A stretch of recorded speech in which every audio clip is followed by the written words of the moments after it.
Hey, rock stars, get ready to elevate your cleaning and restoration game with HyperVac Technologies. Originating as a humble family-run air duct cleaning service in the 1980s, this Canadian company has transformed into a global powerhouse in duct cleaning equipment. Their lineup features game changers like the Revolution 360 vacuum and the innovative Cobra View camera system, all aimed at boosting your efficiency.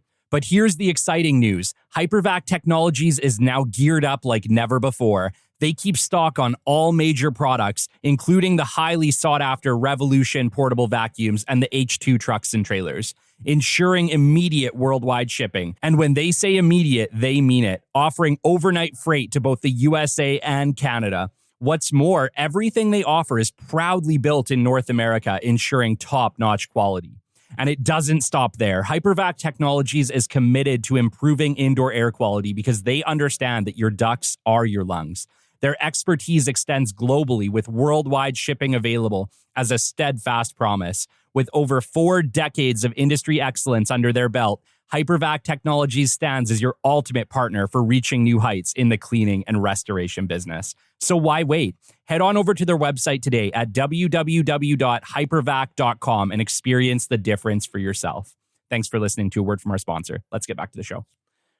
Welcome to episode 148 of the Business Development Podcast. And today we are chatting with the founder and CEO of Human Workplace, Liz Ryan.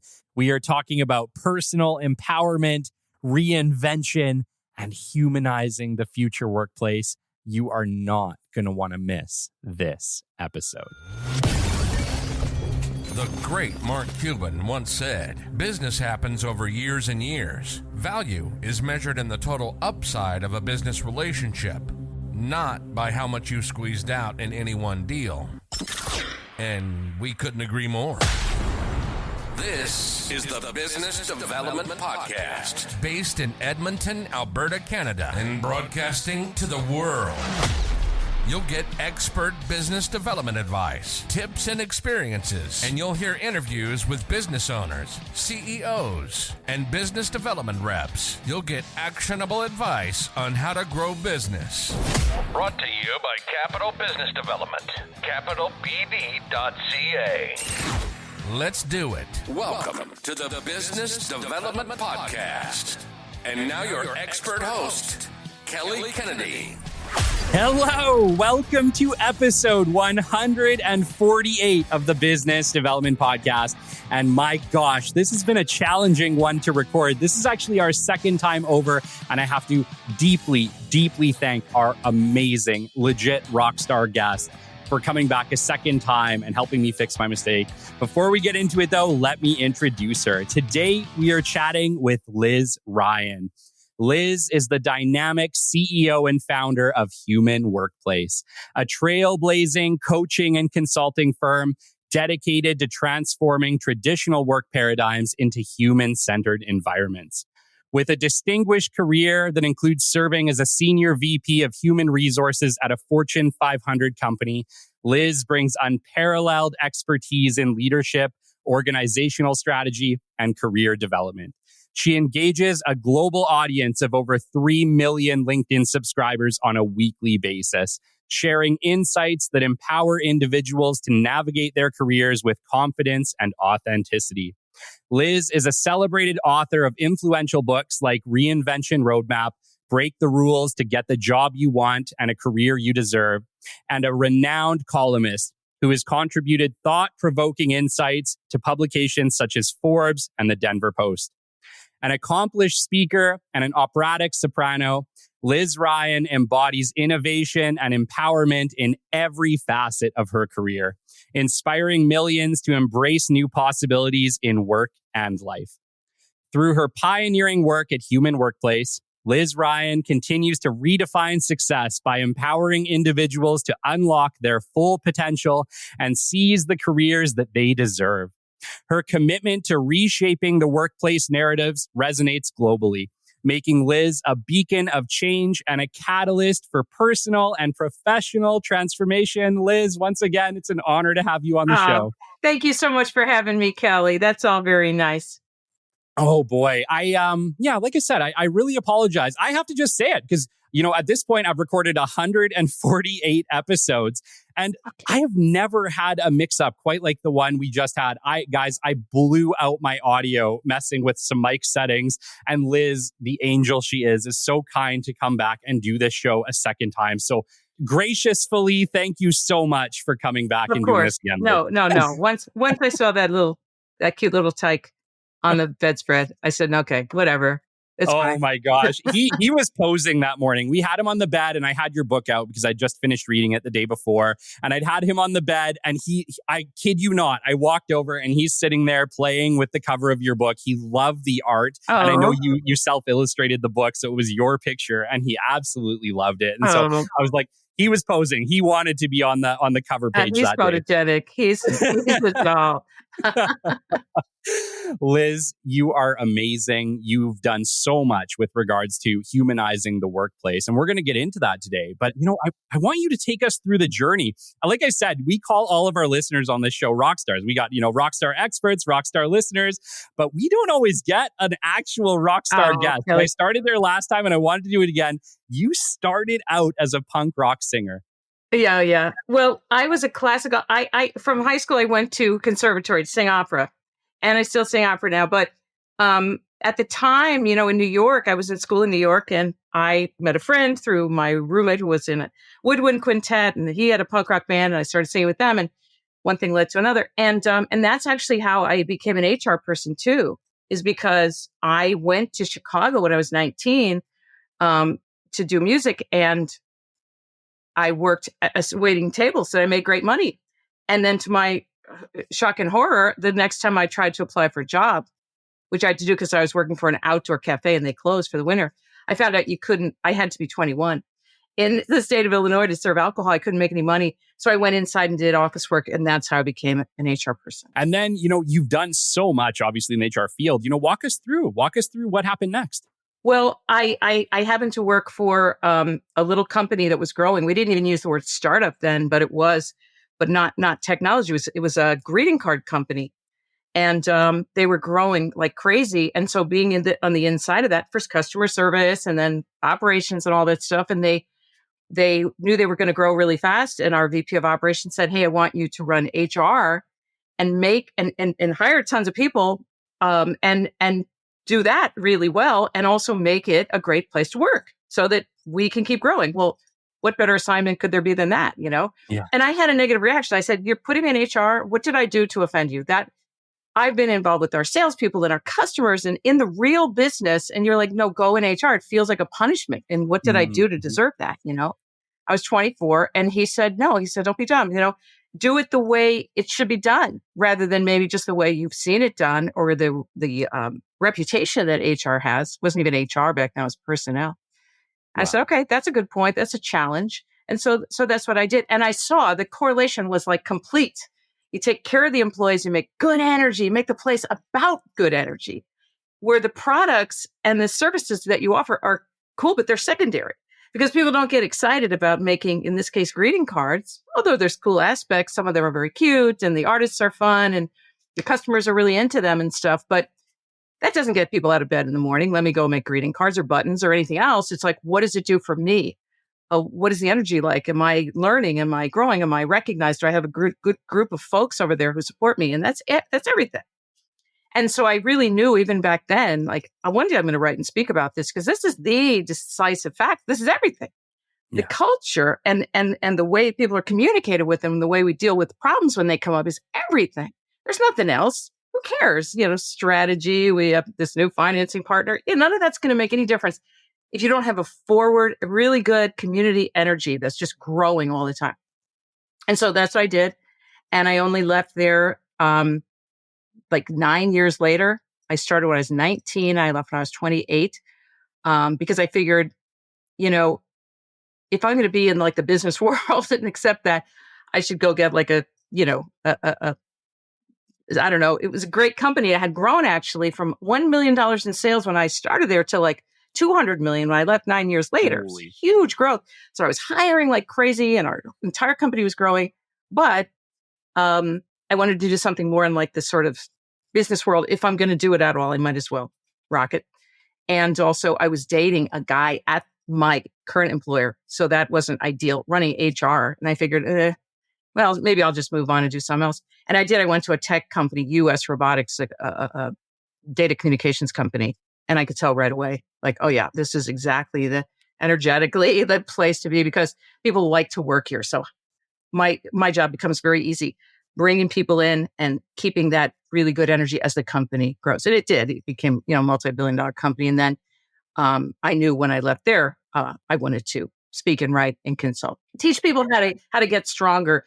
Corporations, organizations, of course, but teaching people individually as people and as working people and as leaders how to get stronger and use more of their power. Well, and it sounds like you were really ahead of your time on this. Like, I feel like the feedback that I've gotten is that most workplaces, HR was run considerably differently. And, obviously, I'm not from an HR background. I'm from a business development background.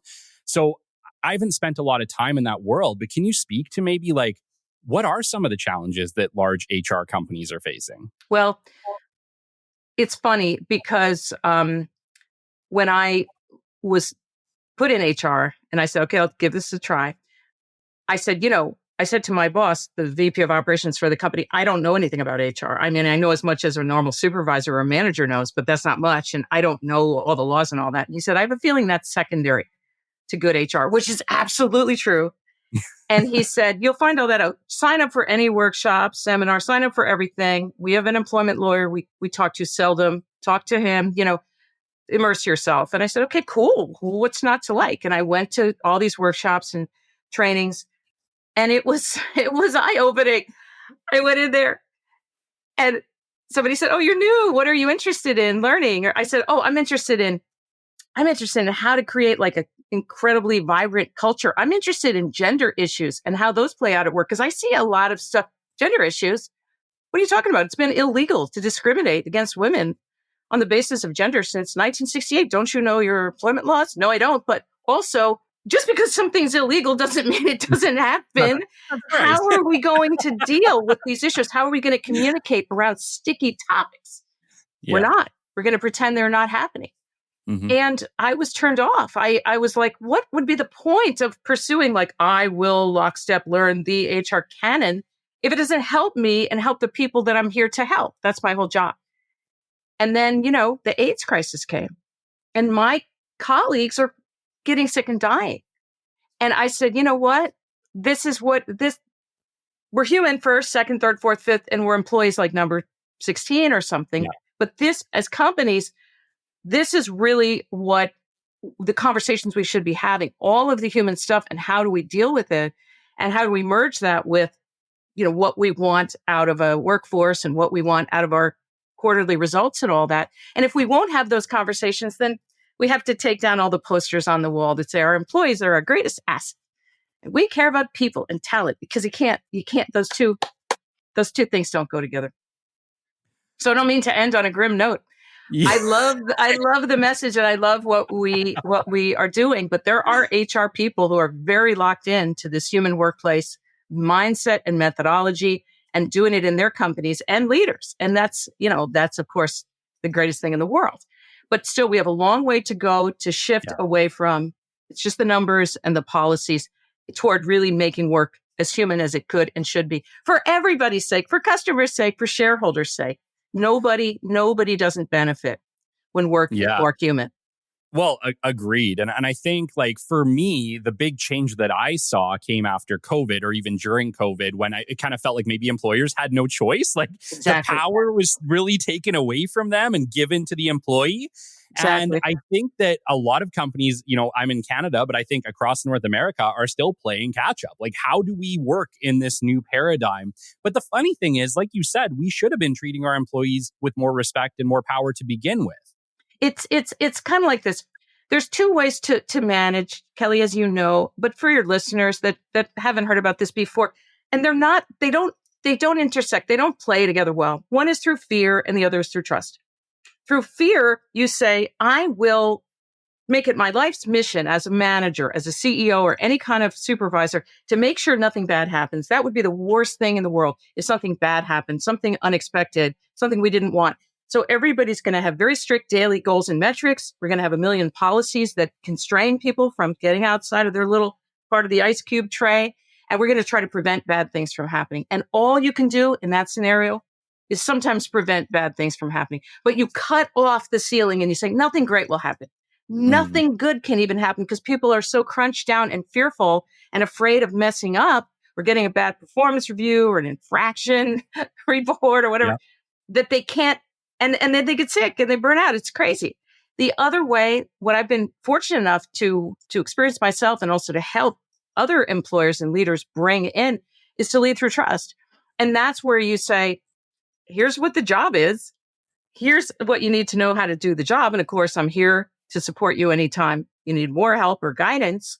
But otherwise, do it your way. Unless there's a regulatory issue or a safety issue, you're going to, figure it out. And that's where you get to use your brain. And that's what's fun about the job. And so go for it. Put your art on it, put your stamp on the job. That's a beautiful thing. And I want this job to give you more always than a paycheck. Because if it were just a paycheck, it wouldn't be fun for either of us or the people who rely on your good work. Yeah, exactly. And I think the other side to this too is if you're an employer and you are, standing over your employee's shoulder and you're holding them to these KPIs or these unrealistic KPIs on a daily basis, and you're sitting there and micromanaging, how is your life? Is that the kind of so much more expensive? It's so much old-fashioned supervision. It's so much more expensive. It's so much more tedious. And also, one thing I noticed as an HR person, it's shocking this stuff doesn't sort of get studied at the PhD level, is maybe it does and I'm just not aware of it. Any policy that's enacted in a department, in a company, requires administration and upkeep. Just like you put down sidewalk, you have to keep the sidewalk up or driveway. Yes. And nobody wants to do the upkeep, but they still want to enforce policies that people are not aware of. There's very little communication. When I got out on my own doing consulting and speaking, and when we started our company, I did some expert witness stuff as an HR expert witness for legal matters. And I was shocked. I mean, it was like, there's this idea, we create a policy and we put the policy in place and everybody's magically supposed to know about it. And so then when you end up in a legal battle and it's a lawsuit and you say, well, this employee should have known how to report this terrible incident of sexual harassment because there was a policy that was distributed. And it was in 1990. Employees started in 2015. And it was never communicated. I'm not laughing about sexual harassment, obviously, but this is the mindset. There was a policy.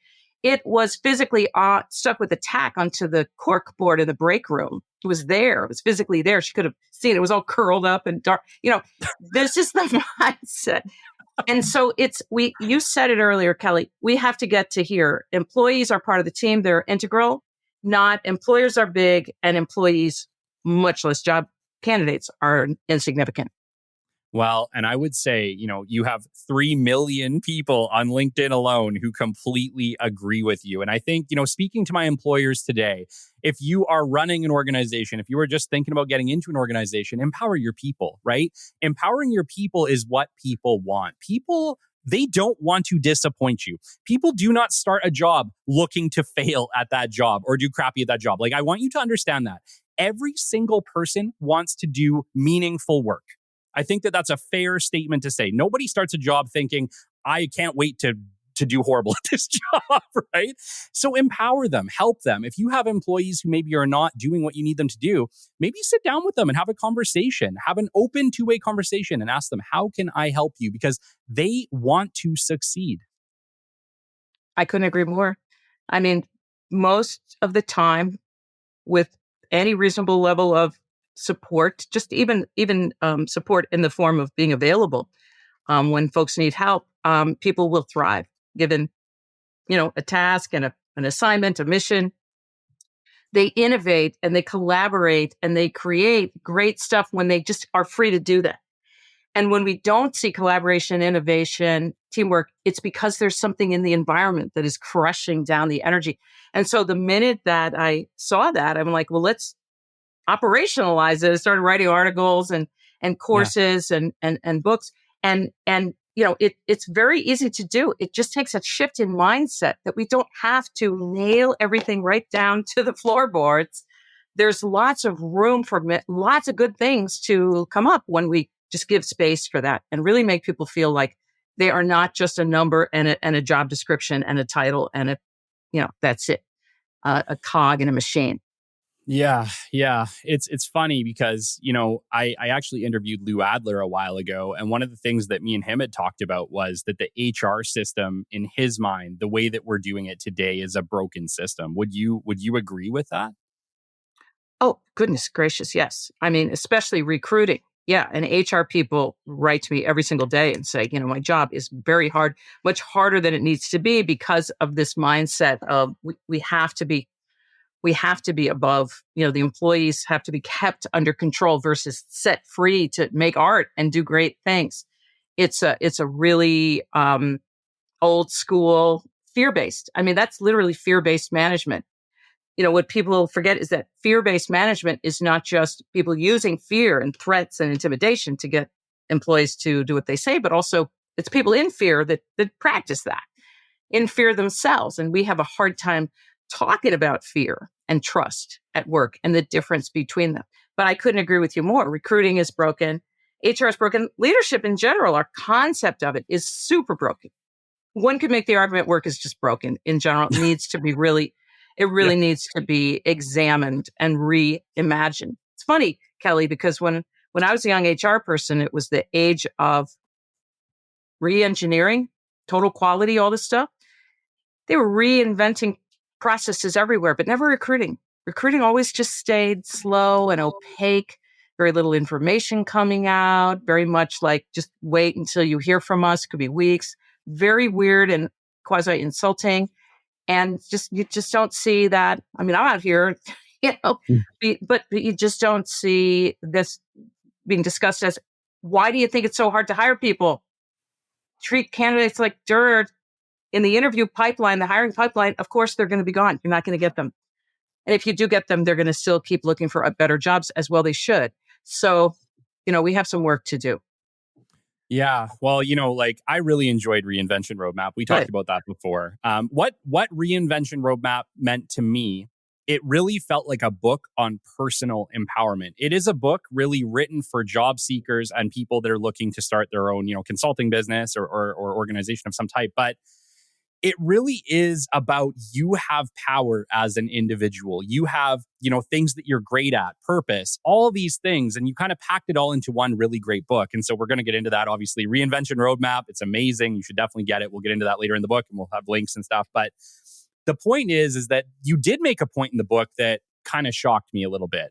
And it was that the idea of you are going to work 30 years at a company and get a retirement package and a retirement party is dead. And it's funny because we talked about it briefly in the last conversation, but my dad grew up in that. And so he worked for a company for, I think it was like damn near 40 years and retired and did all those things. And I think for me, I felt like, and my dad is a boomer, so it's a little bit of a different generation gap, but I felt like, well, is that potentially going to be my life too? And so when I got into business development, I was at a company I really loved. I worked there for 10 years, right up till COVID. COVID came. My job was like, okay, well, I hope you have something else because this may not exist for you. And so for me, that was the launch pad into my own business, Capital Business Development. But there was a part of me that thought like, maybe I will just work here. Like I enjoyed the place I worked. I liked the work.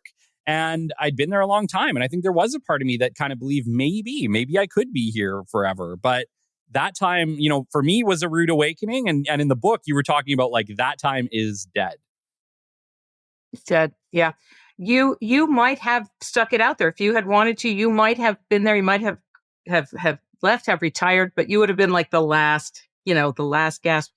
That era's gone. The jobs that used to be the most secure almost put people in them at more risk now because they're not in your proximity to the real world, the transactions, the talent market where services and talents are bought and sold or rented.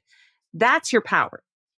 Your knowledge, your visceral knowledge that you are marketable, you have something to contribute and you can get paid for it. That is your power, literally. It's not you have some lofty title in some big corporation. You could lose the title tomorrow. You could be gone without an income and without a sense of how to get back. And it's terrifying that we would even let ourselves be in that position, but we've been brainwashed to think it's perfectly fine. Get in with a good company and stay there. That's what we were all taught. I don't know when people stop teaching their kids that. I hope they have, but that is bad advice now. That is bad advice. Go to sleep on your career and not know how you make a difference, how you've helped your companies make money or grow whatever their mission is. That is terrifying. Like, my readers and followers outside of the US say, how do you guys sleep at night? It's better in Canada, but it's not perfect, obviously. But they say, how do you go to sleep? Right. Thank you for asking that question. How do we? But in Canada and everywhere in the industrialized world, in the non-industrialized world, we have to know how to sustain ourselves. It's essentially adulthood. And we get that when we test what we have and how we talk about it and how we look around and put that periscope up and see how this world all fits together and how we could play in it. That's when we step into our power. And more, as you did and your listeners did by starting their own business, small subset of the population, in part because we were taught since early childhood, only mavericks and big risk takers, Elon Musk, and Steve Jobs. Yeah. There's only people that have their own business. Most of you guys just go get a job and stick with it. That's the safe way. That's not safe. How's that safe? Could be laid off tomorrow. No severance. Yeah. What? Yeah, I agree. Like, to me, the safety felt, well, it's my business. It's on my back. Like, that to me felt safe. That's safe. That is safety. That is literal safety because you control what happens next. And there's still this narrative going around that, like, if you do a good job, you'll keep your job. Well, it has literally nothing to do with individual performance. They just look at a spreadsheet and say, this division, go, yeah, get rid of it. Meaning we have to be able to navigate in that ecosystem. And that means growing our muscles, knowing what kind of pain we solve. Who has that pain? What is it costing them? How do I start a conversation with them? Wow. And so the big takeaway from this was people have been living in this false safety environment for a very long time. Bubble. Post-war baby boom bubble burst whenever. Some historian will put a date on it 15, 20 years ago, and we're still kind of dreaming. But you know what? I don't blame. This is not on the working public. Corporations still are taking 6, 8, 10, 12 weeks to interview and hire people. Like it's like it's 1991, but it's not. But they could have a change in, strategy and you're laid off in 6 months. So we have to adjust in general. But before we can adjust, we have to start telling the truth about it, which is what I'm trying to do and help other people do. We have to talk about it. We have to not pretend that it's still cradle to grave employment. And HR friend of mine told me she was leading a new employee orientation onboarding. And she said to them, now take out your booklet there on the desk. This is our 401k, our retirement plan. And they all burst out laughing.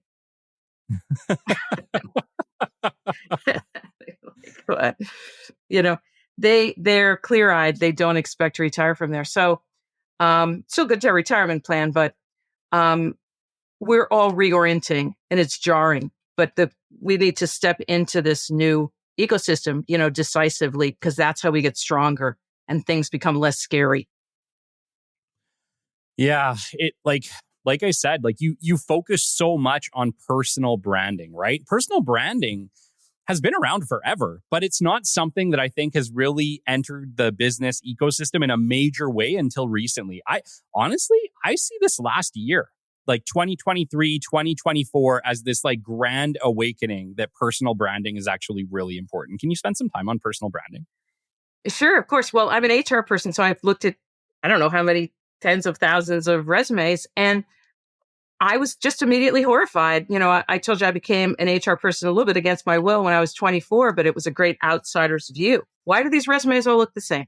Results-oriented professional with a bottom line orientation. What is the fake language? Who taught it to us? Where did it come from?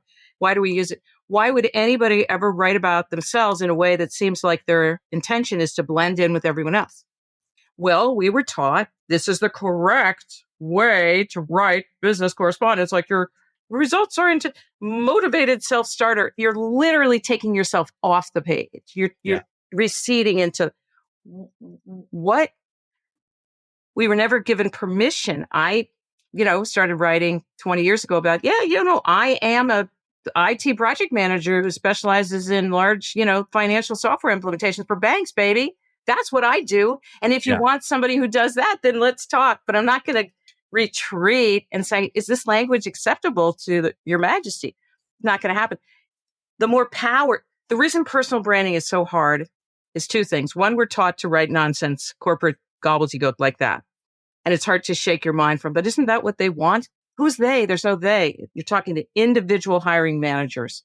That's a very different proposition than sort of using some universal language that everyone will appreciate. They won't. But also, if you're literally not even visible through the page, why would they interview you? But the other reason is because anybody who can read is a human being and they are taking in impressions. It's not their choice. That's just what hits you when you see a page or a screen. And so when you say, I'm an IT project manager focused on big software implementations for banks, they're like, dang, that's exactly what I'm doing. That's what I do. Let's talk to this person. That human voice allows you to connect to other people in a way that, the traditional branding doesn't. But the reason branding is so hard for folks is you have to take away sort of like the hard candy shell and get to the mushy chocolate inside. You have to decide what you care about and what you want to do. The biggest problem in every single resume, the biggest problem across the board in resumes, which is in like 95% of resumes, is you can't tell what the person wants to do. You can't tell from their resume.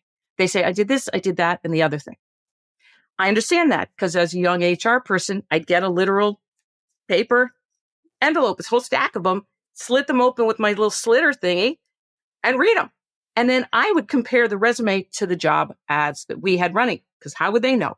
Yeah. So I'd match. They don't match anymore. No one's going to match. You have to know. You have to decide, I'm going to do this and then declare it. And then the whole rest of your resume lines up behind that goal and supports that goal. That's branding. That's real personal branding. Throwing a bunch of adjectives. I'm smart, savvy, strategic. No one cares. And also that's a fear-based strategy because anybody could literally say that. We want to hear your real story. And then the rest of your resume kind of bolsters that first premise, that first statement. You need a good sales pitch. That's for the yourself. sales pitch. And the reason it's a sales pitch is because you've already researched the employer, the specific hiring manager you're reaching out to. Yeah. So that you know that there's likely to be resonance. Otherwise, they wouldn't be on your list. Wow. It's so funny because in business development, we do the same thing, right? We've been doing it that way for years, but it's literally what you're saying to people is, look, you need to business develop yourself. You do. I went to some Sandler-esque sales training, Kelly, Sandler sales. And my first reaction was like when I saw your gorgeous little baby, I was like, why were we talking about business? Should have been talking about baby.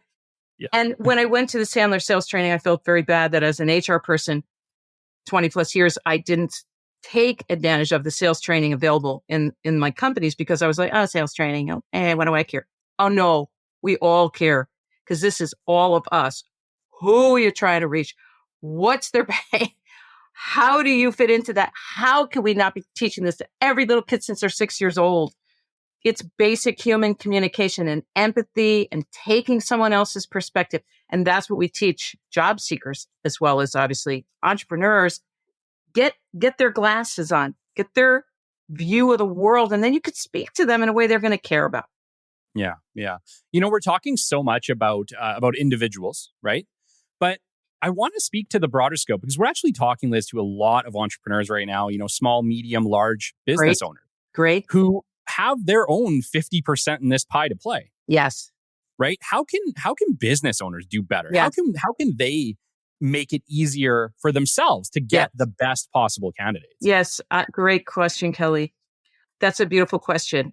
Small businesses have a huge recruiting and retention advantage. Huge. Most people do not want to work for massive corporations if they can help it because of the rigidity. So as an entrepreneur, the degree to which you can soften, not just throw, your hands up and say, you guys do what you want, but to work through what latitude can I give to folks? What flexibility and time and place I can give them?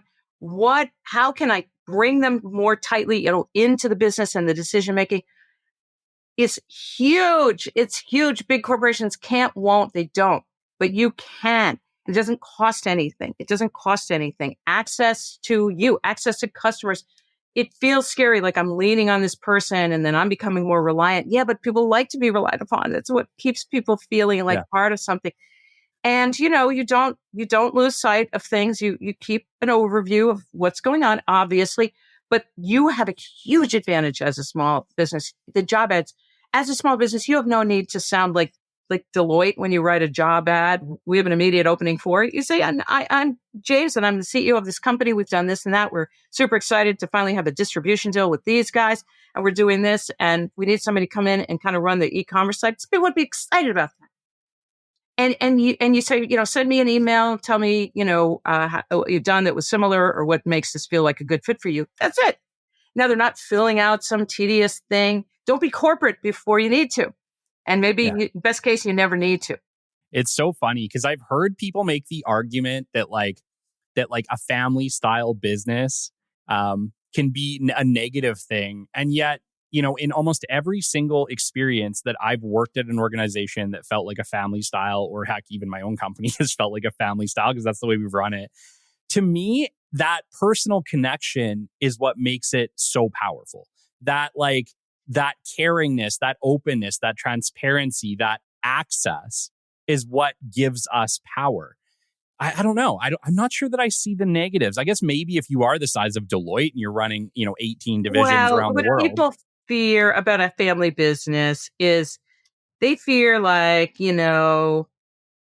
plumbing and heating business. Grandpa started it in 1970 and then dad is semi-retired and there's two boys who kind of run it and two girls who do this and that. And going into a situation like that indeed can be fraught because it's all family and there's family dynamics and you're not in the family. And we can see how that could be very entrenched and old things from when they were in 6th and 8th grade that you'll never figure out. And, it can be very complex and not always super fun to be the outsider, But in general, like what you're talking about, a really entrepreneurial company where someone comes in and they are revered and esteemed and respected for their outsider view and maybe process that they bring or a different viewpoint that they bring, I think it can be great. But, in recruiting and in job hunting and in consulting and entrepreneurship, not everybody is our perfect client or our perfect candidate. So we're not out here sort of like trying to just attract people in general.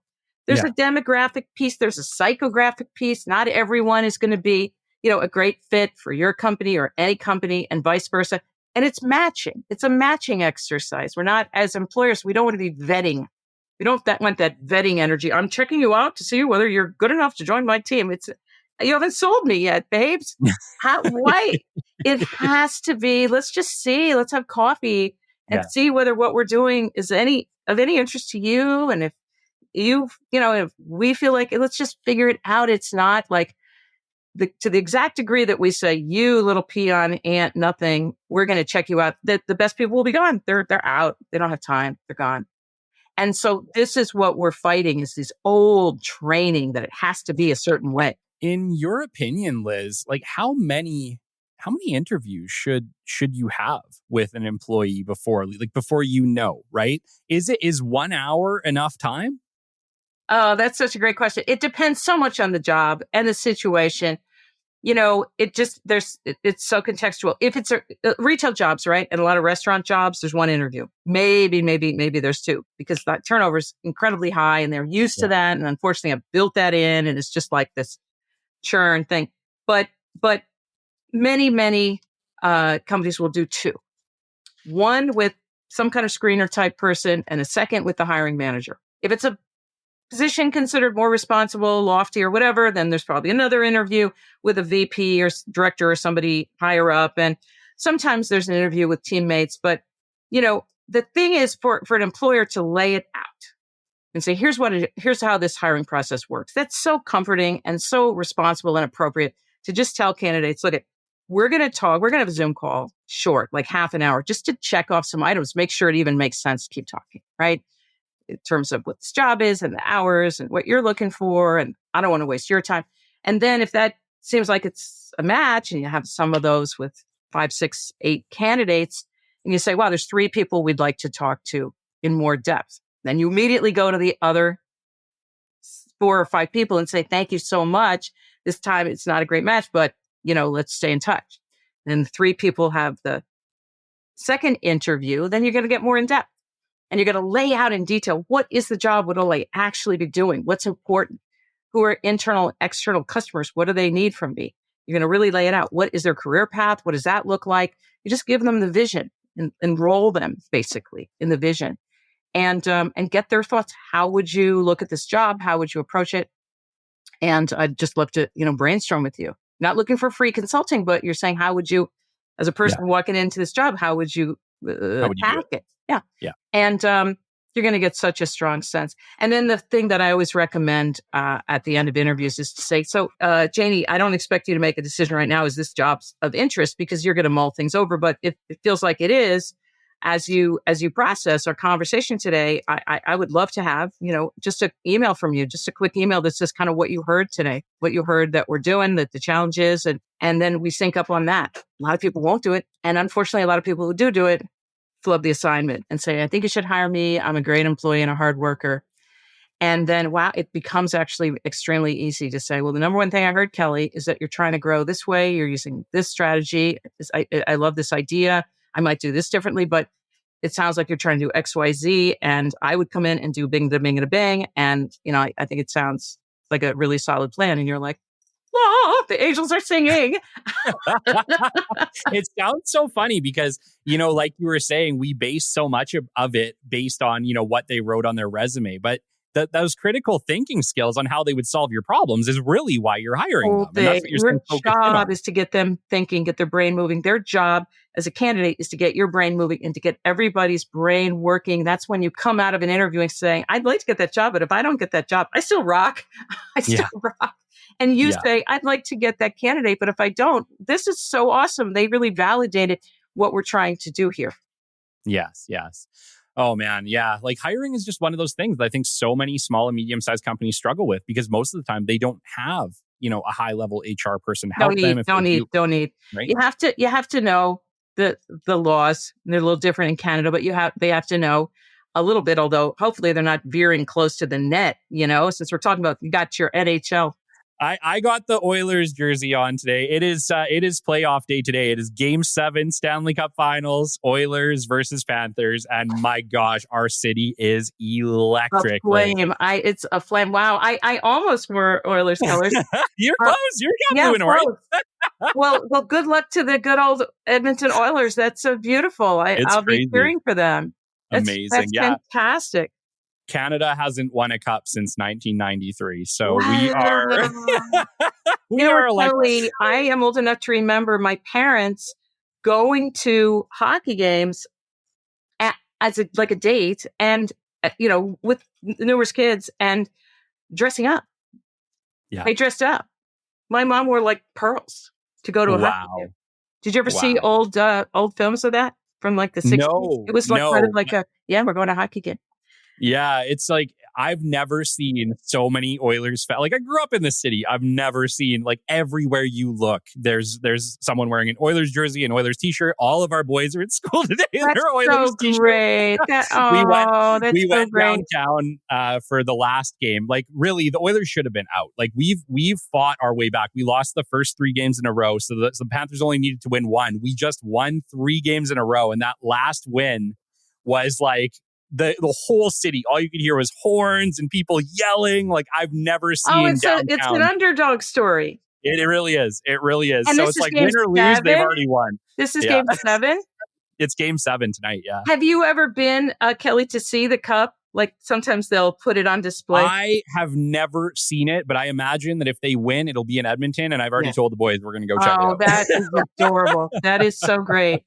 Well, when this podcast is finished and you send me the whatever you send me a link, send me a photo, and we'll yeah. Well, by then I probably will have one, so I will have for one. Sure. Yeah. Oh, I think that's magnificent. That is so great. Here's Edmonton. It is. Thank you so much. Yeah, it is. It's honestly, it's a win for Canada. At this point, there's not a whole lot that unites our country. The country's, very split, east and west, just like the U.S. is in a lot of ways. Yeah. But this is really, you got people in Toronto cheering for Western Canada, and Uh, that's a win. That's the real win of this sport, I think. oh, If you can get the East happy about Western Canada, then we're doing something right. I love it. I love it. That is awesome. That is awesome. We moved to the East Coast a couple years ago, and I'm just like tickled that you could get on a train in New York and go to Montreal, or you could go to Wow. Canada on a train. It's so crazy. So cool. Yeah, it's Yeah. very, very cool.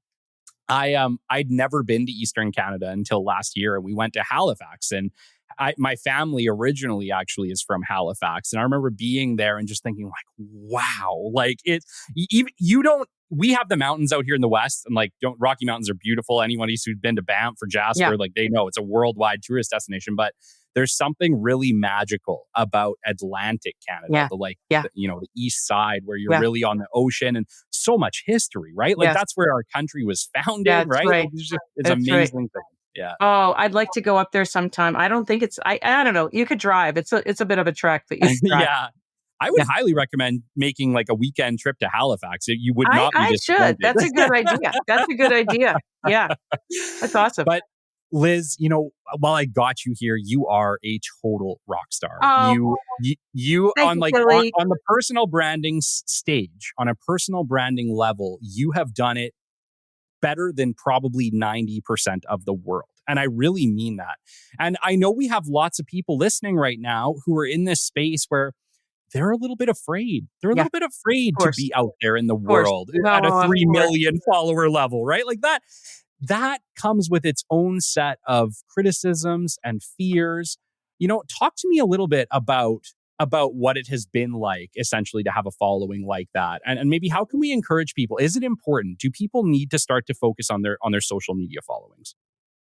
Honestly, my advice here, Kelly, is really corny, but I believe it. And that is, say what you feel and the people will show up. I've never sought out followers. Somebody said you should write a column for LinkedIn. I said, okay, I will, but that's dumb. No one's going to read it. And then they did, 3 million people. So you say what you feel. A lot of us are very muffled. We're very afraid to say what we think because there's messages that come down when we're kids and saying, who cares what you think? You don't have anything to say. I got so much, whatever the opposite of affirmation is. I really got so much when I was a little kid that I just decided, like, well, I guess, okay, adult approval is cool in some ways, but in other ways, you got to trudge on without it.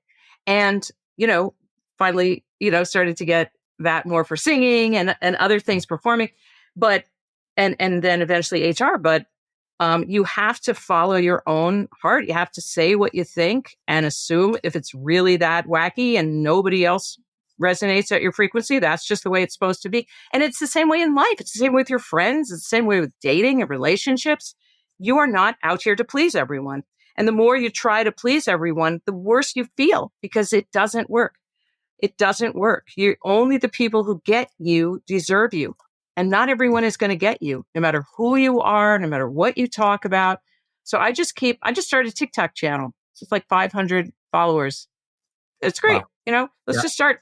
I would not say that your entrepreneurial listeners and followers and fans need to drop everything and build some huge social media engine. But I do think dripping out your thoughts, your observations is very important because you're opening up a channel, a bigger and bigger and bigger channel of that kind of thinking and ideas to come down. And it's also a confidence builder.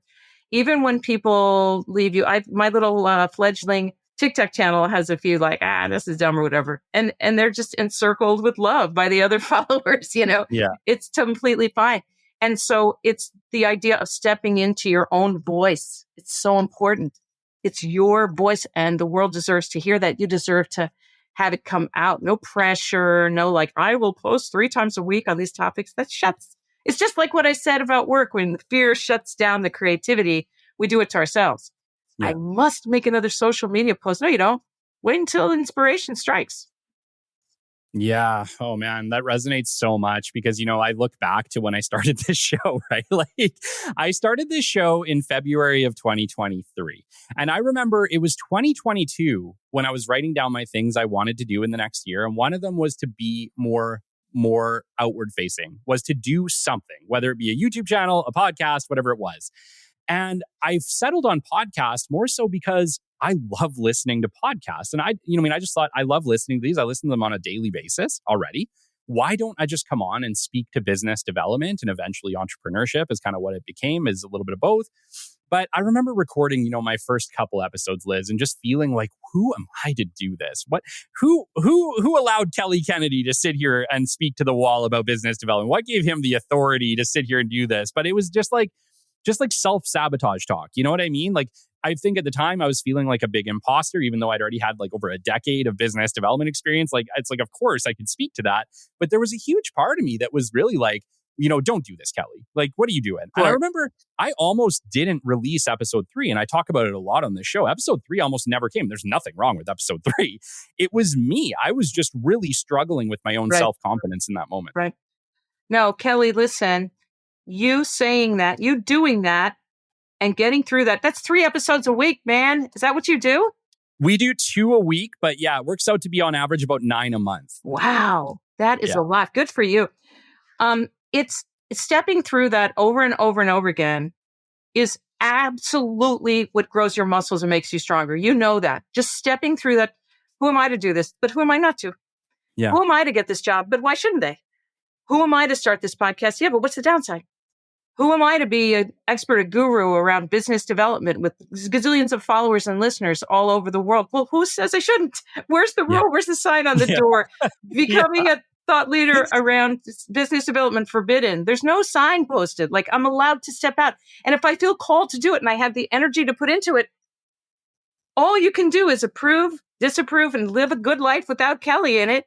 Or just come on board and be part of good energy. It's not hard. It's not complicated. And I think it's fantastic, Kelly, that you're sharing the wisdom and information you share with folks all over. It's brilliant. It's fantastic. Entrepreneurs, man, it's isolating and they need, that community. Yeah, I guess, I think we're just all struggling with our own imposter syndrome, right? Like, almost all of us have that in us. And it's, I don't want to say that I have it all worked out, because I don't. I still have days where I struggle, or I feel meeting anxiety, or I'm feeling like an imposter, right? Like, it never goes away. I think ultimately you just get better and better and better at saying, okay, I feel this way, but I'm going to do it anyway. That's it, Kelly. Somebody said to me, as you go higher up in the Himalayas, the peaks get sharper. In other words, you're going to keep testing yourself because of who you are. You're not going to say, oh, I got over that hurdle, so I guess that's the end of my hurdle jumping. No, you're going to look for bigger and bigger and bigger challenges. You can't help it, because there's something beyond that hurdle that feels good and exciting, and you deserve it, which is your vision for yourself and your followers and business development and the understanding of that and the practice of that. It's voltage. Yeah. You can feel that voltage and you follow it. And when people follow that voltage, good things happen. Even if there's hardship, along the way, there's going to be, but you see that reason why you're doing it. And that makes it, sometimes people say, well, I started my business and it was just nothing but hard work. And it's like, sweetheart, come on. It wasn't nothing but hard work. Yeah. Must have been some satisfaction, or you would have done something else. Now, come on. That's right. And That's it's every day is a new day. Every day is somewhat scary. Every day is a little bit boring. Every day is fun and exciting. And then you turn around and there's this little dumpling to pick up and play with and throw in the air. It's real life. And I think stepping up to that every day and dealing with the reality of that is the hardest thing to do and the most important thing to do. Yes. And there's never going to be a lack of challenges for you to overcome, right? So you need to get resilient. You need to start to take on the things that scare you. I think the older that I get, the more I realize that what I actually need to do is put myself in these such situations that make me very uncomfortable, because what I realize is most of that uncomfort is only a couple minutes long, and then you've accomplished it and away you go. It doesn't last. Yeah, that's the great thing. I remember in 5th grade, I was in a new school and I ran for student council. And I was like, why did I do that? I don't even know anyone in this school. And I get up there to make my little student council speech. And I was like, this is the stupidest decision I've ever made in my life. Why am I here? I have nothing to say to these guys. I just said some stuff, blah, blah, blah, string some words together. And then I came down off the stage and said, I'm going to get like 9 votes, but I'm so glad I did it. Yeah. So glad. It's just like a thing to do and say, well, that little gut muscle, activated. So I've got that going for me. And you said it, we have opportunities every single day to just test ourselves and try stuff. It's so funny. It's like at this point, I think before I had my head down. I had my head down and my eyes closed, and I wasn't recognizing the challenges that were being presented to me as opportunities to grow. That's And it. I don't know what it was about taking that leap into entrepreneurship, but it really opened my eyes to those as opportunities, not just something to be afraid of. That's genius. I mean, that's it. If you can twist that dial, let the light in and say, now I see it.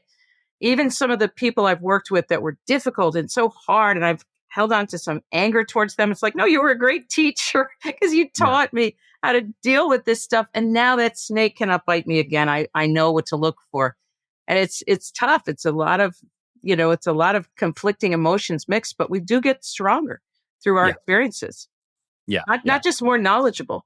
I see a lot of people putting all their energy into like professional development. I'm going to learn skills. I'm going to learn how to deal with the software. I'm going to learn something about negotiation or finance or whatever. And that's all really good. We need all that knowledge, but we really most of all need to get stronger in ourselves and speak our truth and have a vision and set boundaries and surround ourselves with the right people and make decisions and all the things that can be personally hard. Yes.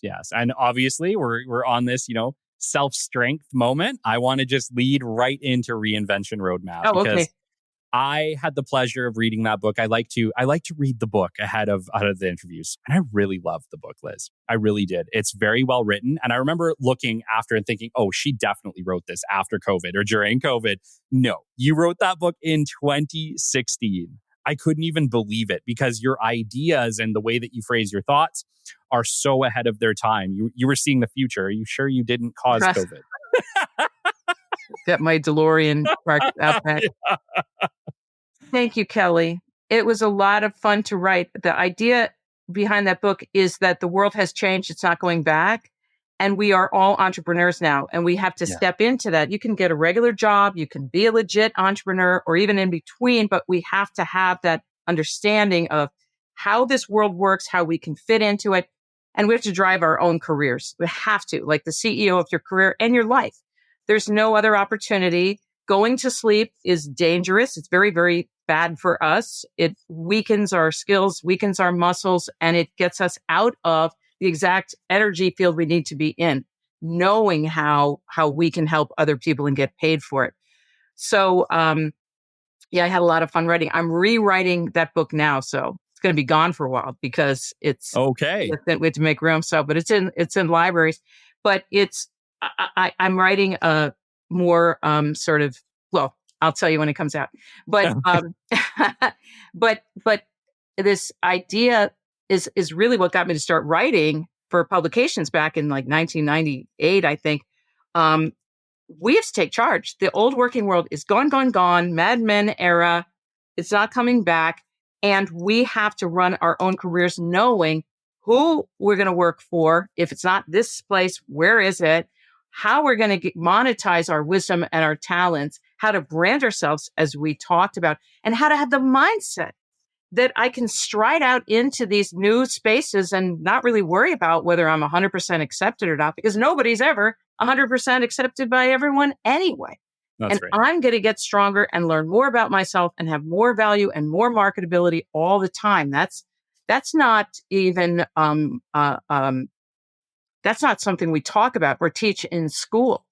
And even companies that have big, elaborate career development programs, they usually don't talk about you actually can get stronger too. So if you decided to leave here, it'd be very easy for you to do that.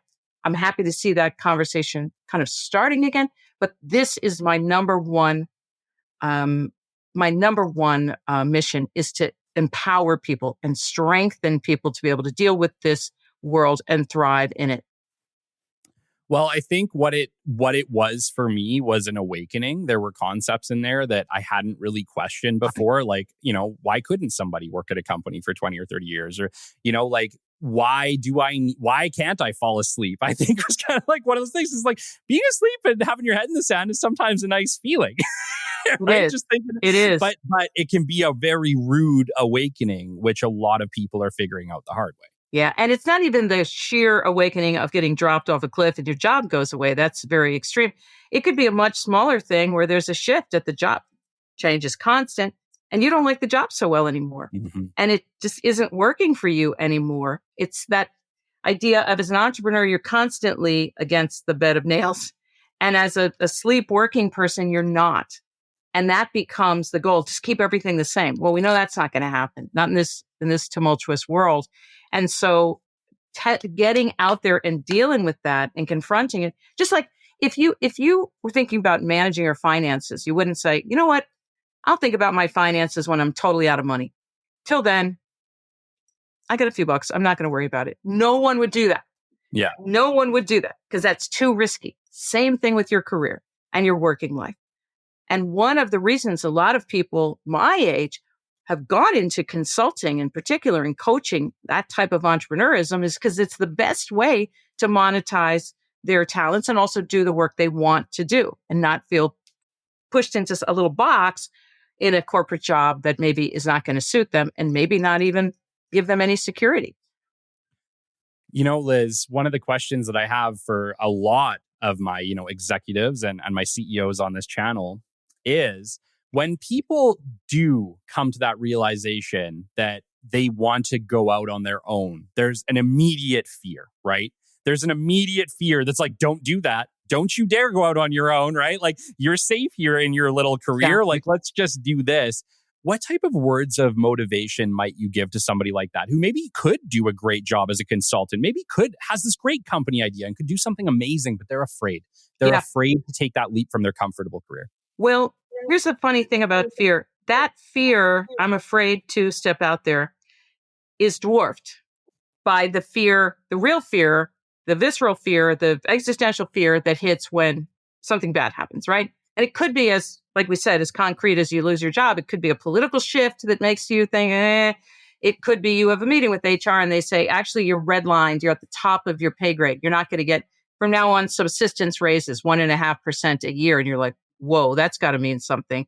They see me as this highly paid, there's a lot of things that could cause a person to drive home or get on the train or leave work and say, wow, okay, wait a second. Something has shifted. That's the motivation. I cannot motivate you to take a step into fear, into your fear. How could I, right? Because fear is the strongest emotion there is. I can't get you to say, do it, you'll be fine, right? I lead a program, a small group for folks who want to become coaches, career coaches, executive coaches, and so on. A lot of them also consult. And what we tell our coaches is, you should feel half afraid, half excited to start this. Because if you are not a little bit afraid, you may not understand the gravity of stepping into this. And if you are not a little bit excited, then it won't be fun and you shouldn't do it. Half and half is a really good balance. For people who are afraid to step out of the corporate world, of course, I sympathize. I was the worst. I literally told people, stop talking to me about consulting. I don't want to talk about that. I don't want to do that. Stop telling me that you think I should be a consultant because I'm getting sick of hearing it. I was afraid. I was just plain old afraid. I thought I'd embarrass myself, make an idiot out of myself. I've done it before. Why shouldn't I do it again? And it was because it's a long story, but I left my corporate job and I had little kids. And I'm like, I'm not going to, I had 4 little boys. I didn't. I had 1 daughter and 3 little boys. And I'm not going to back to a corporate job. How could I possibly do it? And also, I just did that for 20 some years. I don't want to do it again. And started consulting. The one fear overcame the other fear. That's what I'm trying to say. Yeah. The fear of, oh no, I have to do something. And it worked. You get through it. You get through stuff. Necessity is the mother of invention. If you're comfortable and the fear has not, because your body knows when you lay your head on the pillow, like, this is not secure, and maybe these people might get rid of me, and that might be the end of my income. When that becomes overwhelming and you wake up in the morning and your jaw is sore because you're grinding your teeth all night, then you'll probably take a step. Well, and I think I want people to remember, like, entrepreneurship is not necessarily secure either. But the difference is that when you are sitting there at night with your jaw grinding, which is going to happen, you are also going to recognize that you can get up tomorrow and do something about it. You don't have to wait for someone else to make that decision. You can get up and make that decision. And that's the power that you have as an individual. And you can shift, you can change, you can morph, you can go back through your address list and reach out to some people. You can go have coffee with someone. You have an unlimited supply of ideas of what to do, or pull back and think about it and get your board together and talk about direction. Everything is available to you. All the levers that a pilot would have when they're flying the plane, all the instruments are yours. Yeah. And that is the security, that you're in charge and the real world is changing and you can change along with it, versus sitting in your cubicle virtually or actually in a company and hoping that meetings happening in Philadelphia and Hong Kong right now are not going to put you out of work a month from now. I mean, one is power and one is no power. My gosh, you know what? This has me worried about the future of companies, Liz. It's not something they'll be fine. Look, we have things that have to happen on the earth. People have to be fed, clothed, they need a place to sleep. We need healthcare, we need education. We don't need that much. We can figure out how to do that without this idea that we got to take care of General Motors and Apple and make sure they're fine. I mean, that, I'm not saying that obviously you're saying that, but it's like we'll figure out how to organize in a way that makes sense. Hopefully, that's our mission. That's our challenge. Either way, it feels like we're in the middle of a tectonic shift of what work means. Totally. And I remember when I mentioned I was all eyes and ears open because I was a new HR person. I went to every workshop and symposium, and they were talking about work is going to dramatically shift. They called it the social contract is fraying. It's going away. The social contract was this idea, your dad, my dad, get a job, keep the job 40 years, retire, gold watch, everything is beautiful, company health care is all wonderful. They said that's all going away and we're going to have to deal with it. It's going to require us to radically shift the way we think about recruiting, about engagement, about everything. And I'm like, yeah, I'm up for that. Well, that didn't happen. The world did shift, but right now there's a lot of don't look at the man behind the curtain. Everything is fine. Just fill out the application like nothing has changed. And COVID, in the United States, 1 million people dead and several million more debilitated by long COVID. But how can we have it? It's like we don't talk about it. Maybe it won't be real. Starbucks unionizing. Nobody expected that. Used to be the best part-time job there was. And people are saying, no, we have to shift the energy back. Something is not right. Yeah. Well, we bury a lot of things we don't want to talk about. That's right. Oh, Liz, this has been amazing. I do want you to take me into human workplace, though. We're talking to a lot of people. I know that you do offer services. Can we chat about human workplace? Oh, sure. For sure, Kelly. Okay. Well, we create content, courses, and books. I've written books and gazillions of articles and all that, but we create content for job seekers and entrepreneurs and working people. And we sell them, to our mailing list and our followers and all that kind of stuff. And then we have a coaching crew, a coaching squad of folks who trained with me to use our methodology and mindset in their coaching. And they're on a directory on our site, humanworkplace.com. And then, of course, I teach folks how to be coaches and consultants in my private group. And I do a lot of speaking and writing and, drawing and singing and whatnot. And so basically it's content and curriculum, thought leadership, organization, all based around the idea that work is better when it's more human. I think most of our listeners agree with that. And if they want some help, because I think that's the challenge, right? I think most people, they agree with that statement. They recognize that they want their workplace to be a human workplace. I think where the challenge comes is we don't know how to do it, or we're not sure what steps to take, which is where, a company like Human Workplace really comes in and can shake things up. Yeah. If people are listening to this and they want to get a hold of you, Liz, they potentially want to hire you for some of your services or your team for some of their services, what's the best way for them to reach Human Workplace? Oh, thanks, Kelly. They can just reach us at support@humanworkplace.com, or there's a contact form on our site, humanworkplace.com. Do you want a couple of quick tips? We have time, how to make your workplace a little more human? Absolutely. For no money. Just a little bit of time. Your opportunities to make your workplace more human are boundless. So you won't be able to jump on all of them, but you can start with maybe 5 or 10 simple things that will warm up the energy at work and get from one end of the spectrum, the unfortunate end, we are a corporation and you will obey us at every turn, where people are just shut down and in fear, all the way over to we're just all figuring this out together. Just what you were saying earlier. We're just all kind of trying to muddle through the woods and figure it out and, get the Stanley Cup if we possibly can. That's right.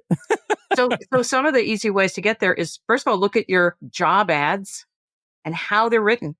You can use a human voice. You can use I, this manager, I, the CEO, or we, but we, a little bit royal we, it's up to you. But you don't want to say something like the selected candidate will have this and that. Someone's reading this. You're talking right past them in the third person. The selected candidate, not your sorry ass, right? Yeah. We don't want, no. You say, hey, if you're interested in this and that, here's what we're trying to do. This could be cool. Like, come and talk to us. That's how I hired my teammates. I had 10,000 people at US Robotics. It was just like, talk to them about what we're doing. It's a cool project. Are you interested? Yeah. When people come in for interviews, same thing. Don't give them a list of questions. What is your greatest weakness? Yeah. So Kelly, here's what we're doing. Just a little bit of overview. And of course, at any point, stop me with your questions. This is what we're trying to do. And this is why we have this job, because we're trying to do this. And it works like this. Let's talk about it. I want to hear your questions. I'll answer your questions. I'll tell you what a day is like.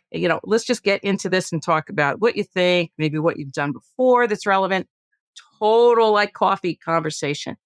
And you're going to get so much more out of that interview. Both parties are going to get so much more because it's going to be a real conversation about what you're doing, not this stiff. We do it like oral exam in school. Very bad. People practice their answers and then we complain, oh, they never rehearsed answers. Well, of course they do, right? So you can change your interview process.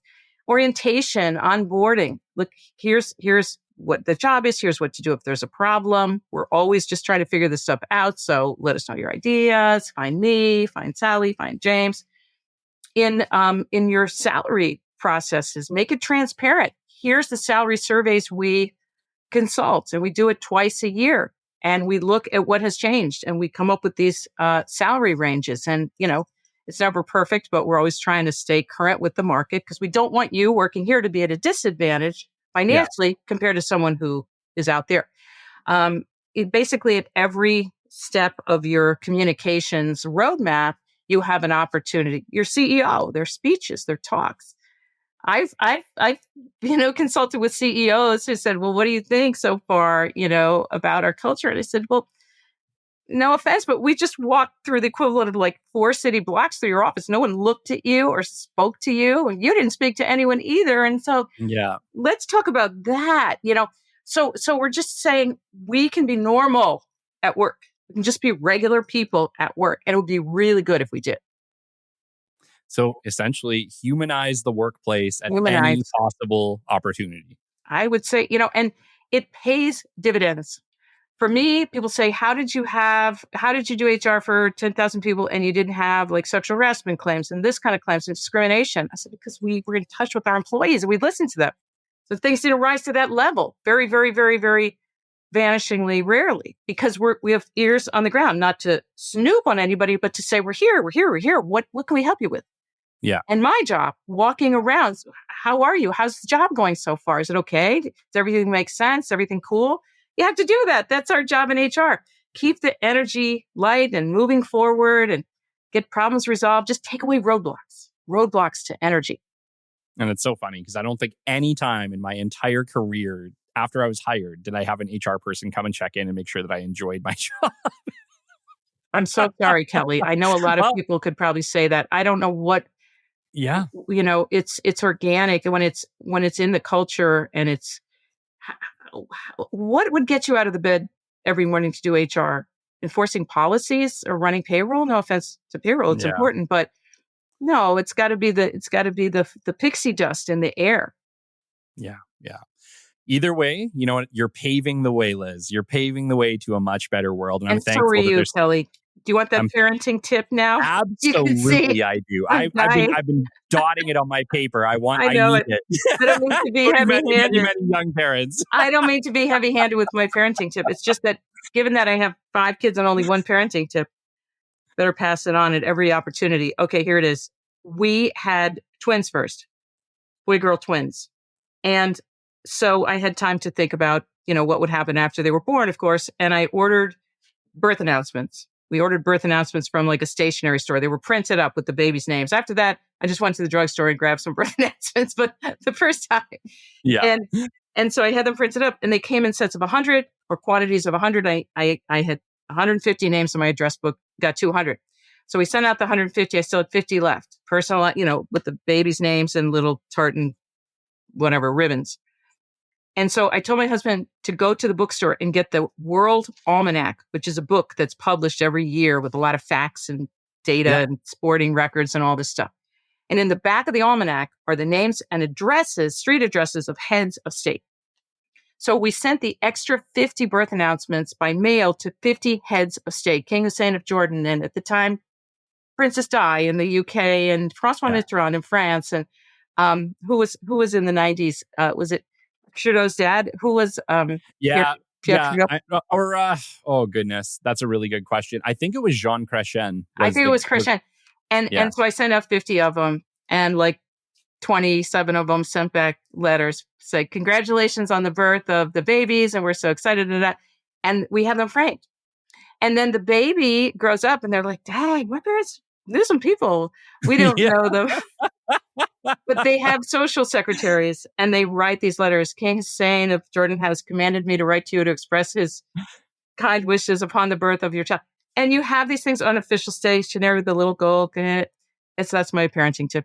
That's a great parenting tip. I know Shelby likes to do the same things, but not like that. That is a whole nother level. But she wanted to have a whole bunch of stuff from 2023 because Jet was born on December 3rd. So she wanted to get the Canadian minted coin for the year and all this stuff. So we have a shoebox full. So we have that too. Of course. She's a woman after my own heart.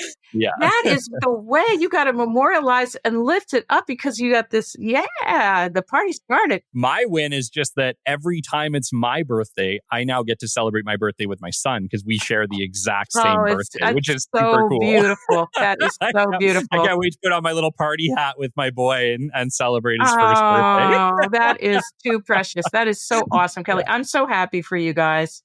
Oh, Liz, this has been an absolute honor. Let me just say, thank you so much. This is the second time we are having this conversation. And let me say, it is better and just as good, if not better than the first one. And I'm just thankful that we got to have this conversation. No, same. It's really fun for me too, Kelly. And you're awesome. And, here's to you and here's to your followers. Thank you so much, Liz, and vice versa. Until next time, this has been episode 148 of the Business Development Podcast, and we will catch you on the flip side. This has been the Business Development Podcast with Kelly Kennedy. Kelly has 15 years in sales and business development experience within the Alberta oil and gas industry and founded his own business development firm in 2020. His passion and his specialization is in customer relationship generation and business development. The show is brought to you by Capital Business Development, your business development specialists.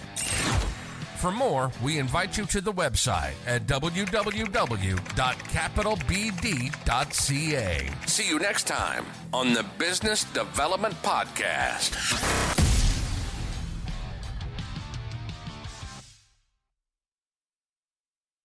Hey, rock stars, Kelly here. And today I want to chat about one of our amazing sponsors, At Work Office Furniture. If you're an entrepreneur looking to upgrade your workspace, At Work Office Furniture is your go-to partner.